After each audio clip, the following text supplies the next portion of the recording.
Hello, welcome to my MVPDays session, Microsoft 365 Setup and Configuration. I'm Trevor Tye. I work as the Systems and Network Coordinator at the St. Albert Public Library. I've been a Microsoft MVP since 2017 in the Cloud and Data Center Management category. 2020 has been an interesting year. I've noticed many smaller companies moving to the cloud, mostly for the flexibility that those services such as Microsoft 365 offer. In my conversation with these users, the COVID-19 pandemic has forced many to change the way they look at providing products, services, and how their staff work. In my experience, most users, organizations, and businesses select the business standard or above version of Microsoft 365. I've been told mostly for the installed Office applications for Windows and Mac. With that said, once you've demonstrated the collaborative power using OneDrive, a switch flips and people get it. I've been involved in 4 migrations to Microsoft 365 in the last year, and all have been happy with the advantages Microsoft 365 offers them and their staff. The graphic below shows some of the differences in the service offerings in Microsoft 365 between Home, Basic, and Standard.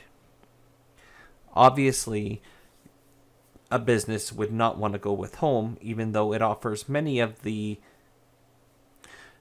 same kind of features that Business Standard would offer for offline apps.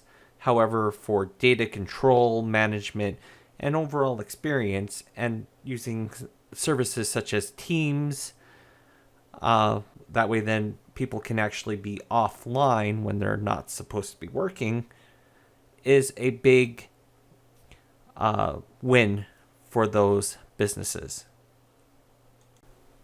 Also, when it comes to email management, with Business Standard, once you get the domain connected, and Business Basic, you have your full email with the domain. The Home version allows you to tie it to a Microsoft account, which is completely different. And one of the things you don't want is having a business email tied with somebody else's personal email address that's being run through a web service. Microsoft 365 is quite a bit different than their regular consumer product offerings, such as getting notifications about issues with services such as email, SharePoint, or other services that they may start using, which they wouldn't get with a Outlook account or with their typical ISP email provider. So let's talk about what we need for a Microsoft 365 account.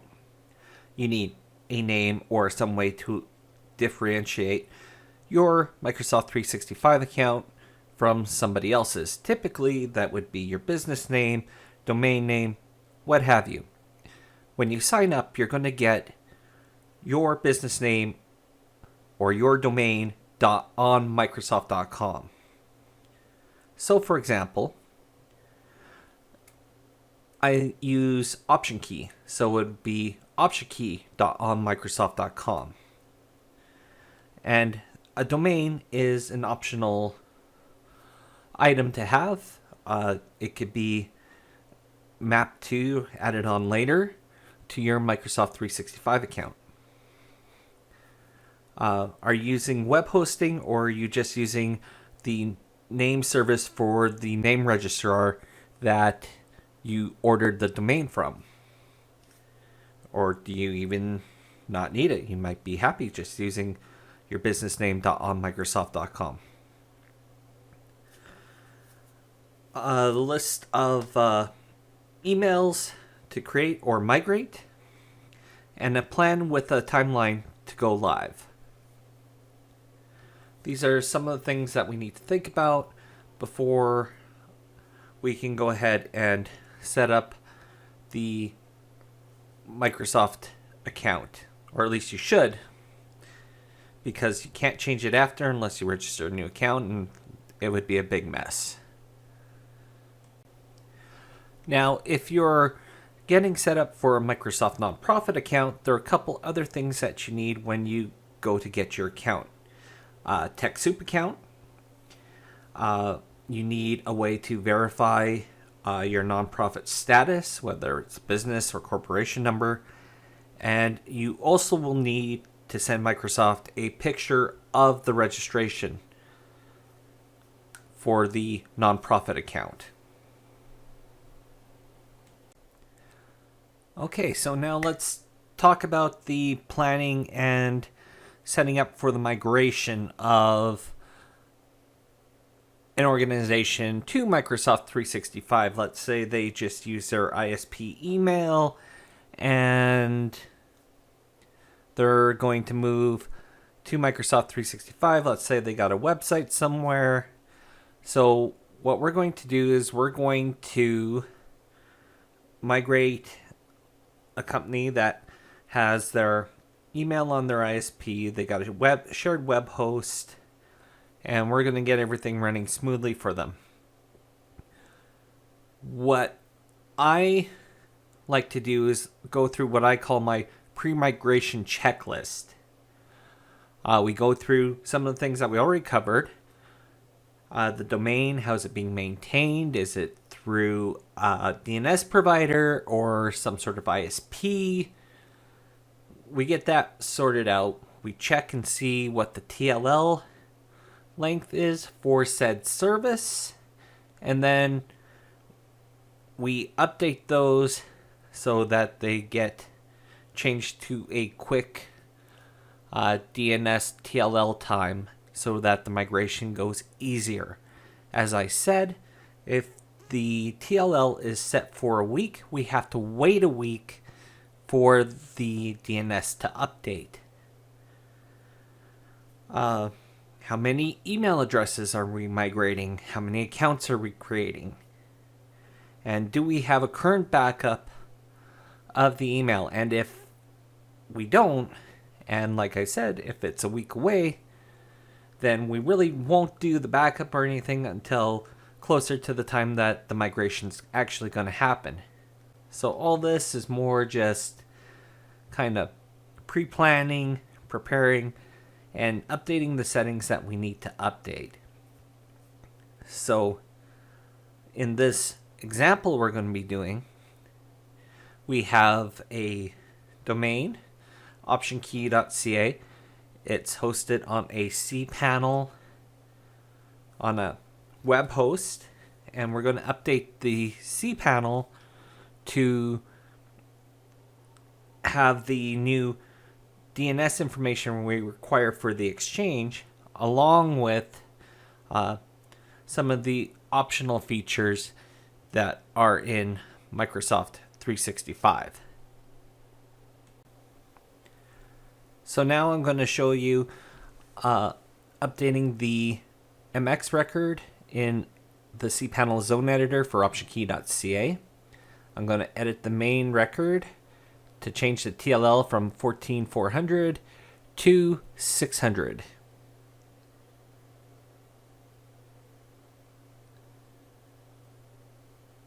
I'm going to save the record.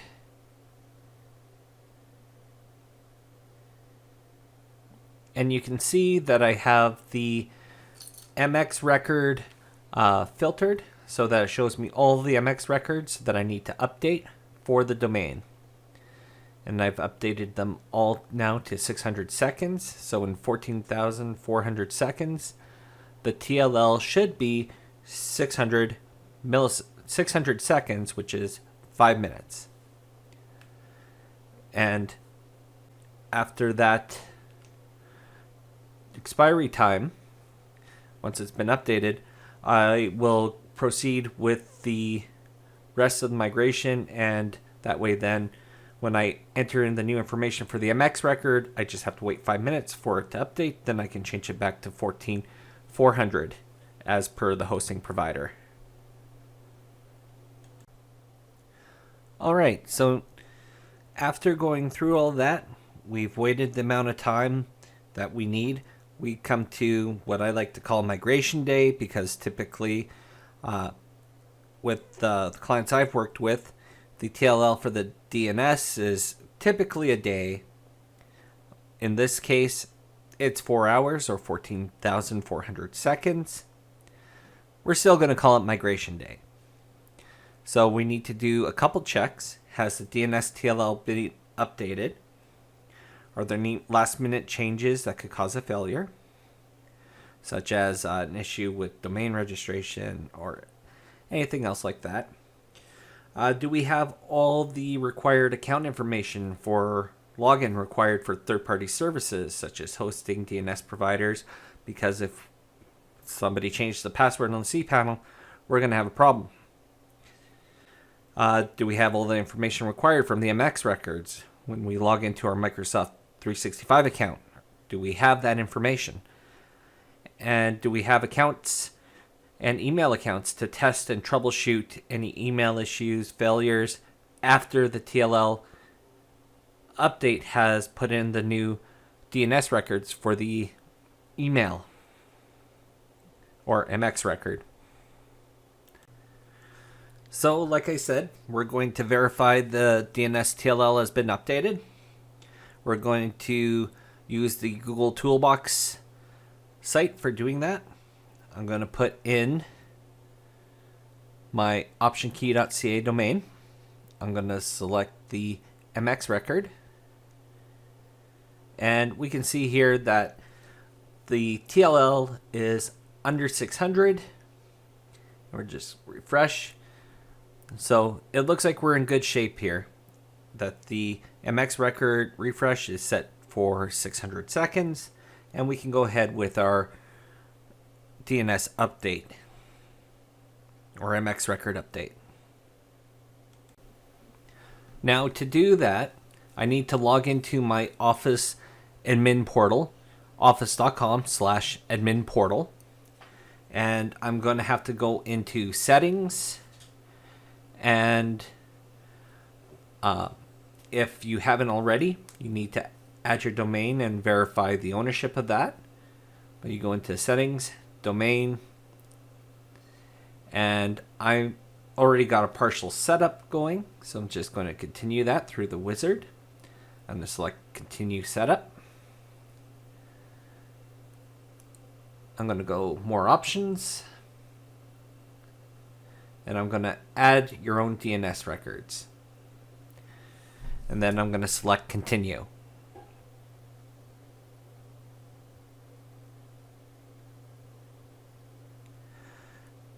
So as I said, we need to add an MX, a C record, and a text record. So we're going to copy that record there. And then we're going to log into our cPanel and update the main MX record to our new value in Outlook.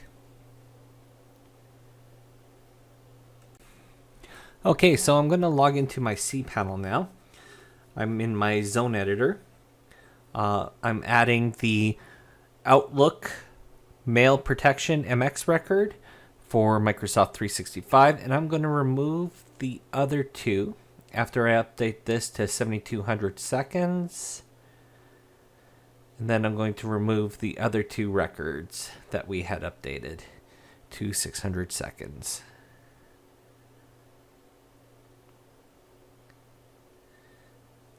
Continue,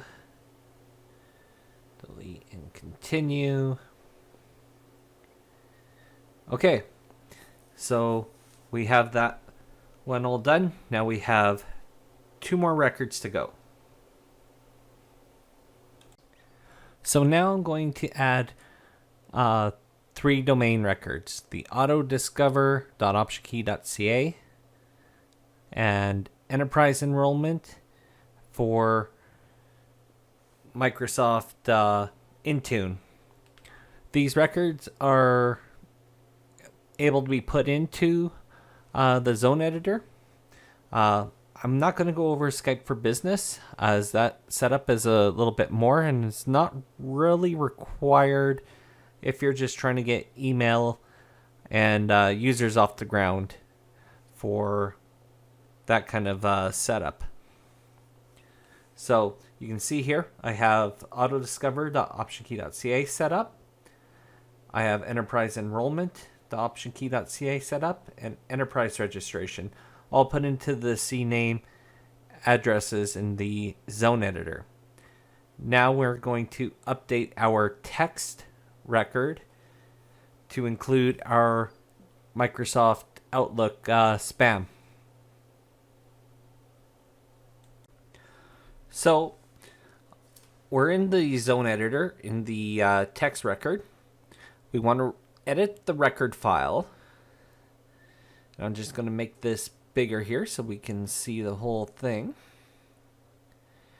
And right where we have the 50 tilde all, I want to paste in the new record, and I want to put a plus sign in front of it with no space. So you can see there, we have plus include.spfprotection.outlook.com. Now put into there, and with that, it's saved. And now we'll go back to our Microsoft 365 admin account and verify that the updates have taken place. So we're back in our Microsoft 365 admin account, and we can see that we have green checks on all the domain setup and that our domain setup is complete. So we can view our active users, and we can see myself there. And if we go to the domains, we see that it's all healthy. We have the optionkey.ca and optionkey.microsoft.com. So now that we have our domain set up, let's check our mailboxes. Basically, any users that you have created will have a Exchange mailbox, personal one for themselves. You can go ahead and create shared mailboxes and a couple other pretty nifty features in Exchange. So this is my email box from Azure. I was just using the onmicrosoft.com, but now we're going to do some testing. So I'm going to create a new message.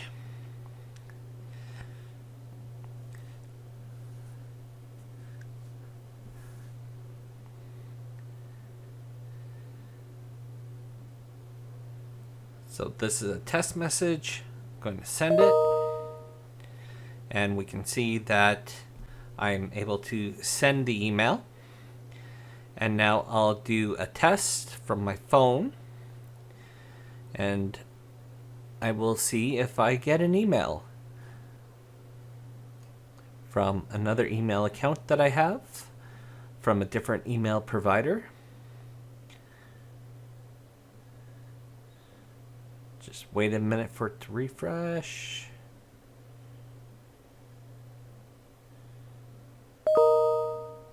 There we are. And now I got my email from myself. So everything appears to be working.